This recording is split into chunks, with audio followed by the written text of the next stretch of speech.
ಅವನು ಕೂಡ ನಮ್ಮ ಕಡೆನೇ ಇದ್ದಾನೆ.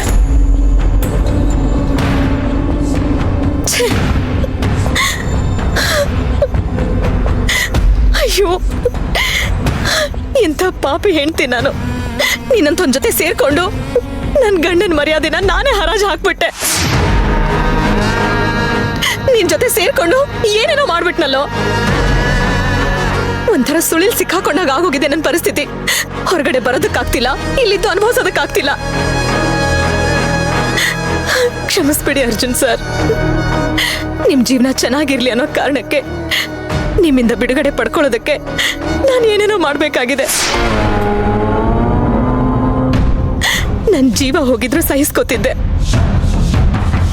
ಆದ್ರೆ ಯಾವ ತಪ್ಪು ಮಾಡದೆ ನಿಮ್ಮ ಹೆಸರು ಕೆಡ್ತಾ ಇದೆಯಲ್ಲ, ಅದನ್ನ ಮಾತ್ರ ನನ್ನ ಕೈಯಿಂದ ಸಹಿಸ್ಕೊಳ್ಳೋದಕ್ಕಾಗ್ತಿಲ್ಲ. ಹತ್ತು ಕರೆದು ಗೋಳಾಡಿ ಎಲ್ಲ ಮುಗಿದ್ರೆ ಬೇಗ ರೆಡಿ ಆಗ್ಬಿಡಿ.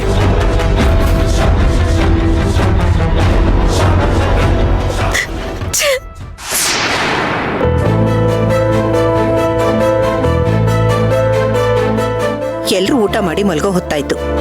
ಈ ಸೇವಂತಿ ಎಲ್ಗೋದ್ಲು? ಅವಳು ಊಟ ಮಾಡಿದ್ಲೋ ಇಲ್ವೋ? ಅರ್ಜುನ್ ಬರ್ದೆ ಅವರೆಲ್ಲ ಊಟ ಮಾಡ್ತಾರೆ ಅಜ್ಜಿ. ನಮ್ಗಂತೂ ಹೇಳಿ ಹೇಳಿ ಸಾಕಾಗೋಯ್ತಮ್ಮ. ಅವನ್ನೇ ಬಿಟ್ಟೋಬೇಕು ಅಂತ ರೆಡಿಯಾಗಿದ್ದಾಳೆ. ಅವನು ಊಟ ಮಾಡಿದ್ರೆಷ್ಟು ಬಿಟ್ರೆಷ್ಟು ಅವಳಿಗೆ.